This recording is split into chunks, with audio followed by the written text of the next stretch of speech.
Coming Out Stories is a short-run podcast exclusive to the Lesbian Talk Show. The goal of this podcast is to share real stories from real people in the LGBTQIA community. Because this is such a personal journey, I ask that if you do comment on these shows, then please do so positively. The more we stand together and embrace our diversity, the stronger we get as a community. I'm joined today by the fabulous Darlene Vendegna. Darlene's going to share her coming out story with us. Darlene, thank you for joining me today. Oh, you're very welcome. I'm happy to be here. What do you do with your life? Introduce yourself to our listeners first. Well, let's see. I still work. I'm 63. I grew up in Chicago. I currently live just outside of San Francisco. I'm married for 11 years. We've been together for 27 years. So we're a couple of old dykes. And for work, I'm still working. I haven't retired yet, unfortunately. I work as an accountant for a small company, but that's just my job. What I do is a lot of different things. I'm an avid reader, do a little bit of editing, not very much, mostly reading, reviewing. My big passion is playing pickleball, which we could have a whole chat about that game, but so I play pickleball, I give pickleball lessons, I talk about pickleball, I monitor a couple of pickleball groups, and I'm a pickleball ambassador, which means I promote pickleball. What is pickleball? The short version is, if tennis and ping pong had a baby, and it was played on the sides of a badminton court, that is pickleball. So it uses a solid paddle, like a giant ping pong paddle, essentially, about the size of a racquetball racket, but it's a paddle. It's solid. The ball is hard plastic with holes, like a wiffle ball. Okay. And it's played on a court the size of a badminton court, 20 wide, 44 long. The net is low, a little bit lower than a tennis net. That's it. And because it's a small court, it's a fourth the size of a tennis court, right? Because the ball is this hard plastic thing that if it bounces once, it only bounces maybe 3 feet. It doesn't fly like a tennis ball either. So it's a lot. So people who said, oh, I can't play tennis anymore, my legs, my joints, my shoulders, my blah, blah, blah, they find that they can play pickleball. Because it also doesn't take as much power to propel something this size that's hollow with something that's much shorter than a tennis. A tennis racket, there's a lot more oomph to it, and the ball is heavier. So I've taught kids, 6-year-olds, and I've taught 80-year-olds. And then they play together, and if they're just learning, they're perfectly evenly matched. Unless, of course, the adult has way better hand-eye coordination. But it's a really, really fun game, and it's multi-generational. It's particularly popular here in senior facilities, and you can play it indoors or outdoors, because the net, you can have portable nets. If you Googled pickleball for your area, you might find people who play. That's how I found it. That is very cool. All right, but today you're here to talk about your coming out story. So let's hear it. All right, so let's see. So again, I was born in 1956. So I was 21 in 1977. Throughout my life, I didn't really know I didn't know that lesbian word, but I was always the quintessential tomboy. Always wanted to play. My friends when I was little were the boys in the neighborhood. We played everything from spies to cowboys to baseball, all that stuff, and I loved it all. As we got older, I still played with them, but they kind of were less interested in playing those kind of games, and they were more interested in, frankly, meeting my friends. You know how that goes. And I didn't get it, but it was fine, and then I just played sports, and I had boys as friends who wanted me to help them with their girlfriends. That was it. I never thought of my friends as girlfriends for me. I just thought of it, oh, they like those boys. Okay, whatever. I'm not interested yet in that. Then I got in high school, and my friends were all getting boyfriends, and I could care less. I just would go along on their dates or not or whatever. And Freshman year, my best friend said, we're going to this party. You're going to be on the make for every guy there. I'm going to put makeup on you. And I was like, okay, whatever. I didn't really get it. But, I met a guy, talked to him for a little while, and next thing I know, he's asking me out. And so we ended up going steady through high school. He was a really, really good guy, and he totally got that I liked hanging out with my girlfriends a lot. And I think he figured it out before I did. In fact, I remember when I was a junior in high school, I said, gee, I think I'm going to join the Future Teachers of America Club because I really think I want to be a PE teacher when that's what I want to be. And he said, Dar, you can't be a PE teacher. Everyone will think you're a lesbian. And I remember being horrified, but then thinking, huh. And that was kind of a little bit of a light bulb for me, but I didn't pursue it, but I did because I was one of those kind of girls. I was like, yeah, you're right. I don't want to do that. But yet I spent all my spare time with the gym teachers. One of the things when I was in high school was if you were late for gym class, you had to come after school to do calisthenics. Boy, was I physically fit in high school because I was always, am I late? Oh, okay, I'll come afters. To the point where my PE teachers, I know they got it. Looking back, they knew damn well what was going on with me, But anyway, so graduate high school, still with the boyfriend. We started to get intimate. I could care less. He was very disappointed that I couldn't care less. And I remember one time him saying, Dar, could you please just stop thinking about softball for 1 minute and think about what's happening here, And I think he clued in that the only time I was ever really interested was after I had hung out with my best friend. I think, looking back, he clued into that, But anyway, that was that. And then we dated, we got pre-engaged, blah, blah, blah. And then we went to, here's the defining moment for me. We went to a Janis Ian concert. Now, I hope you know who Janis Ian is. I do. Right? You're listening to The Lesbian Talk Show.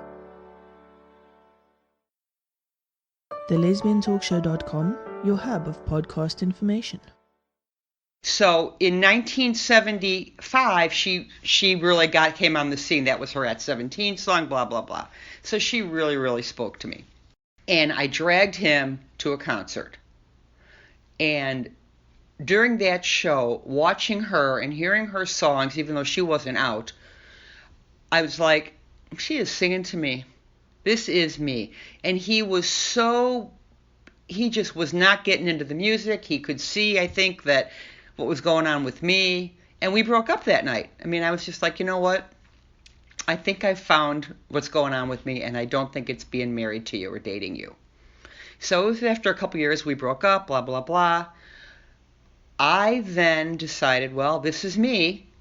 How can I meet other girls like me? Oh, I know. I bet they play softball, which I was already doing. So I joined like a half a dozen different softball leagues all around the Chicago suburbs. So I played softball every day of the week after work, changing uniforms in my car, driving to different places to play softball, and it worked. I met a couple gals who I thought, okay, they seem very sporty. I mean, this is 1976, right? So nobody was really, really out, but there's always a little bit of, those two are walking very close together. Oh, they're leaving together. Oh, that's interesting. That was 76. Then I moved out in 77. Just as I turned 21, I moved out, and I was like, now is the time.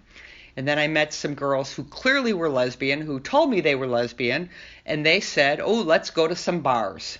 So, enter the gay bar scene.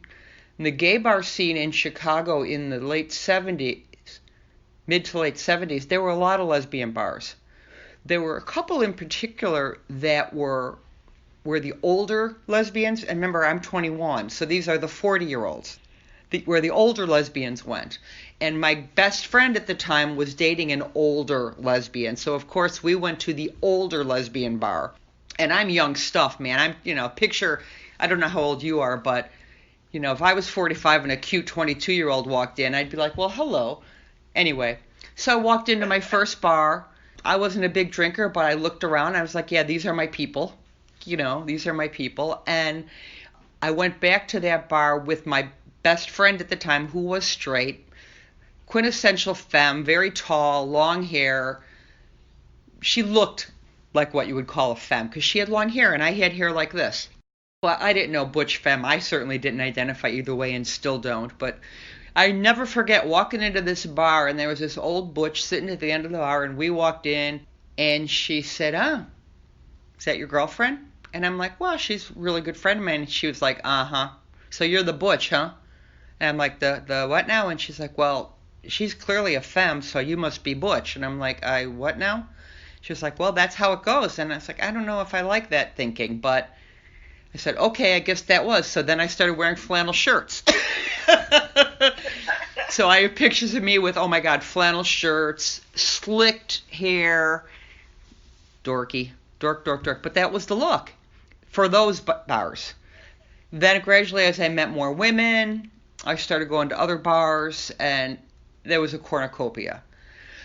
I never had any sort of inner struggle really about being a lesbian. I just said, oh, yeah, well, that explains a lot of things, Okay, that's how it is.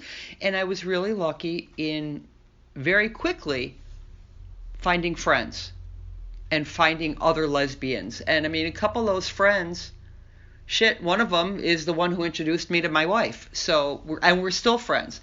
And that gal who in sophomore year of high school told me that I should be on the make for every boy there, we're still good friends to this day.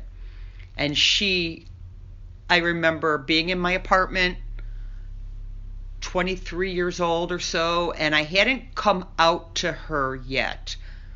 So we were sitting and talking, and I was dating somebody at the time, and I was being kind of coy with my friend, and I said, yeah, I've got this new friend, and we've been hanging out a lot together, and we really like you, all this really coy kind of stuff. And she's like, Dar, are you a lesbian?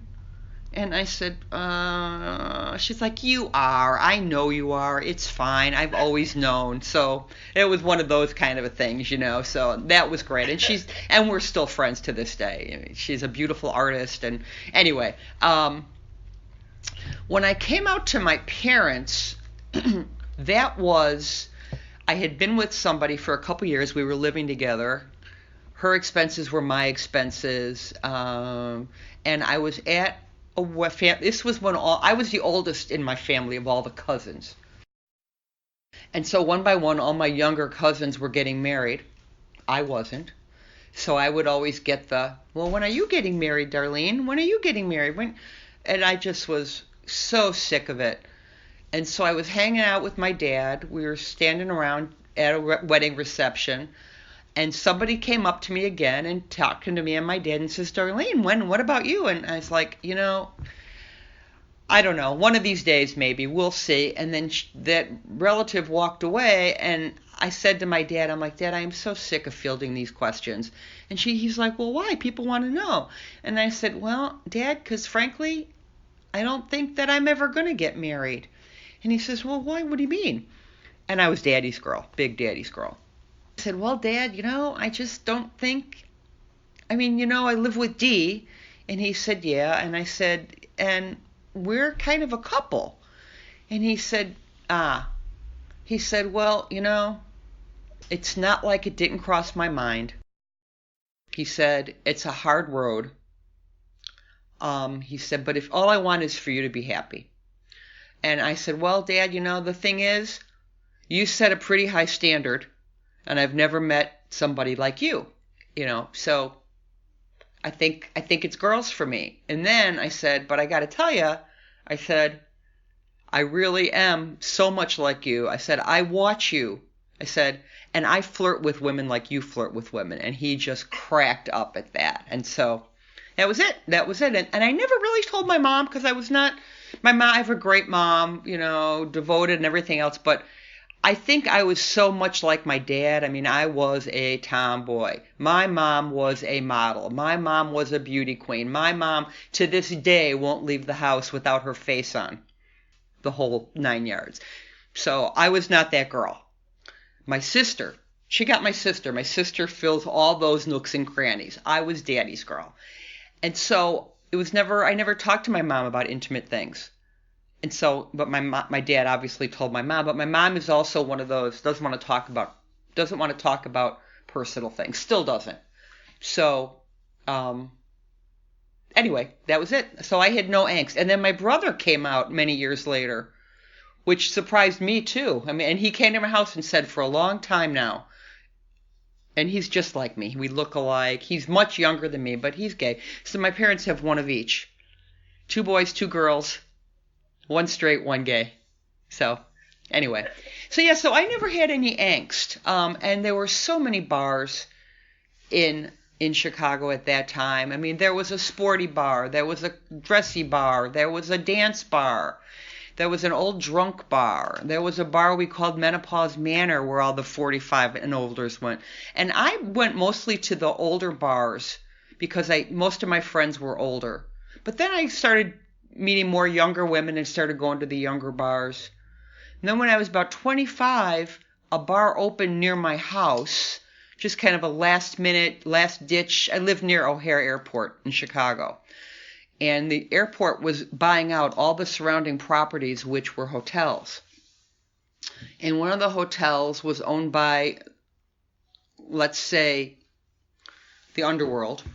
And they decided, some of the guys who owned that hotel decided they knew how popular lesbian bars were, gay bars could be, and how lucrative they could be. So they decided that they would use the basement hotel or basement bar of a hotel until the hotel was torn down. They would try to run it as a gay bar.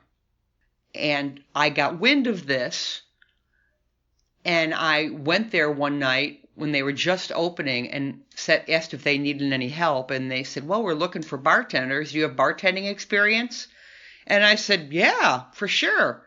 Which my bartending experience was tending bar in my dad's basement. But I had experience making drinks. And they're like, well, tonight's our grand opening. If you can bring in some customers, you have the job. Well, I happened to be going to a party that night. And in those days, all the bars were in the city in Chicago, which was about half hour to an hour drive, depending on what bar you wanted to go to. So for us in the burbs, and a lot of them were very, very closeted. Most of them were and still are, some of them very closeted. We would start the party at a house, and then we would all get in our cars, carpool, and the people who were willing to drive into the scary city would drive. Everybody who wasn't willing to drive, we would all go into the city to go to the bars. So this particular night, I said, hey, you guys, there's a new bar opening 10 minutes away. How about if we stop there first? They were like, yeah, sure. So I come traipsing into this bar with like 25 girls. And they were like, you're hired. So I tended bar there, and it wasn't a fancy bar, Len. It was a basement of a hotel. So it was shots and beers, and the fanciest drink we ever made was maybe a vodka gimlet. I mean, it wasn't a fancy place at all. And so I tended bar there for almost a year. It was very fun. I met lots of people. Some are still my friends. And it was a good experience. I liked it a lot. I'm a born flirt, so it was great. But being a bartender is really hard work, and you don't know how much money you're going to make from week to week. And I couldn't handle that because I liked knowing how much my paycheck was going to be, and then I would be able to pay all my bills. So as fun as it was, I could not make my living doing it. But it was a fun little interlude, and I love to say, yeah, I tended bar at a gay bar. So, yeah, and then I got with somebody. I met a girl playing volleyball. We were together for 10 years. Then when we broke up, I decided I was never going to be with another person again. And then my best friend said, hey, my old high school sweetheart who lives in California now is coming in for Christmas. You guys should meet. I think you'd like each other. I'm like, don't be playing matchmaker with me because I'm not interested. But we met. We had met once before and hit it off a little bit, but we were both coupled at the time. But when Peg came back to town, we reconnected and we were both going through bad breakups. And we commiserated. And then we commiserated another night. And then we talked again on the phone another night. And then she headed back to California. She was heading back to California, but she invited me over and we commiserated some more. And then she came back home and we started talking on the phone. Now this is 1992, before this sort of thing. And when our phone bills became the price of an airline ticket, we decided we should see each other. And I came out here and decided, yeah, I like it out here. And her friends all vetted me. So we did the back and forth a couple times, visiting each other. And she offered to move back to Chicago because her family was still there. But I said, no, I'm done with winter. I could move to California. And so I've been here ever since, 25 years.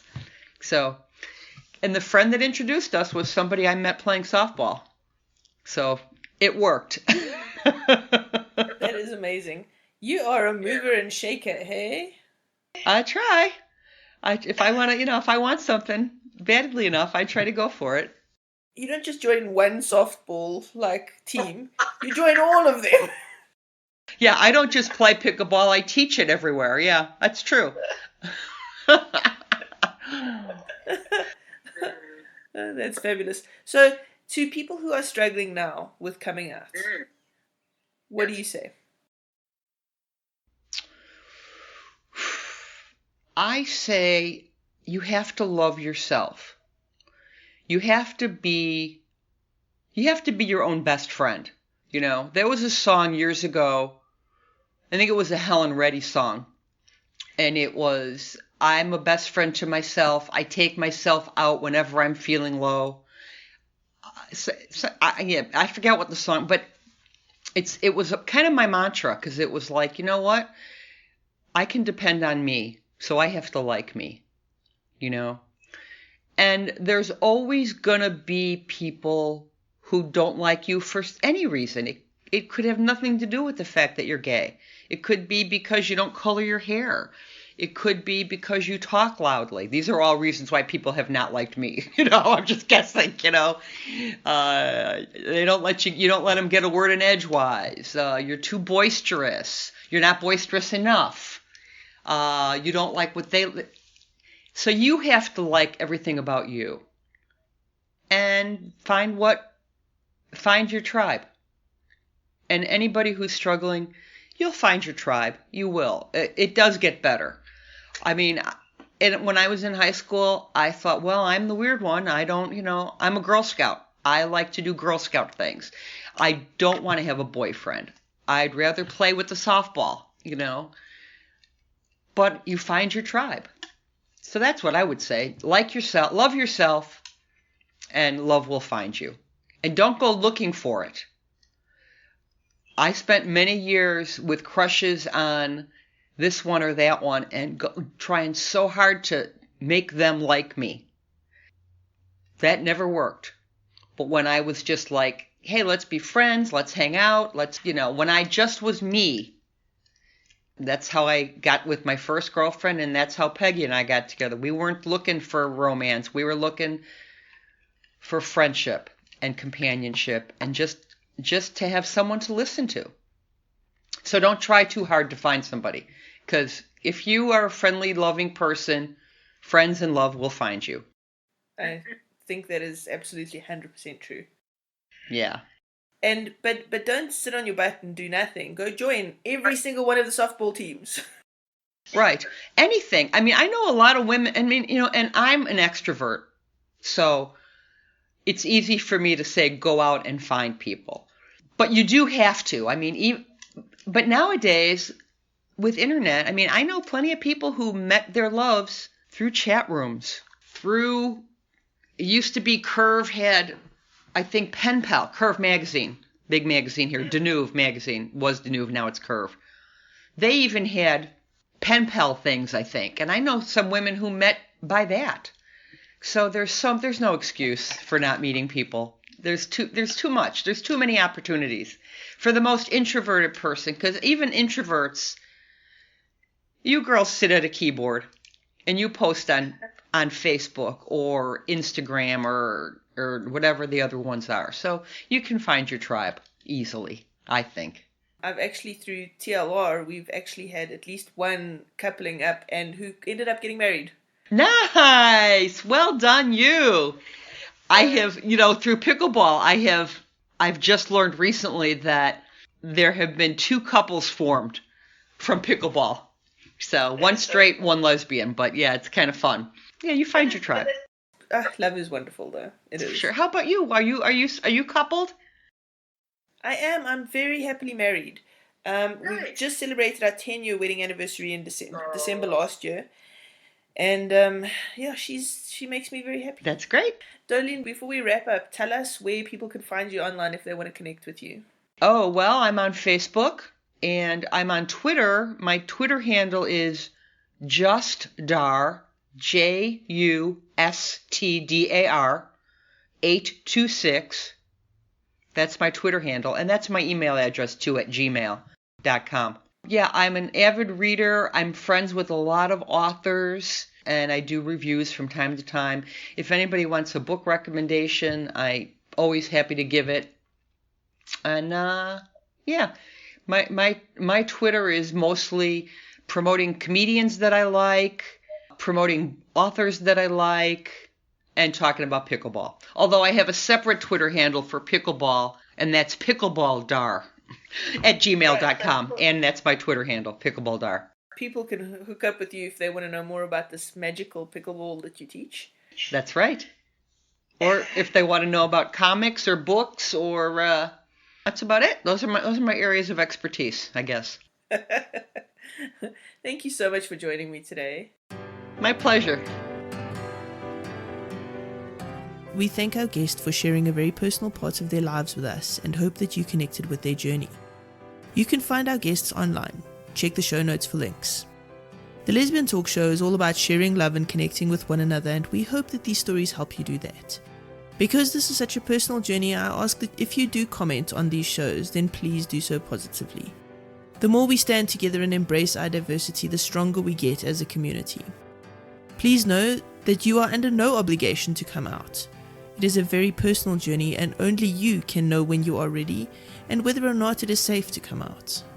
If you enjoy these podcasts, consider becoming a patron of the talk show. The link is in the show notes. I'm Sheena, and this has been Coming Out Stories.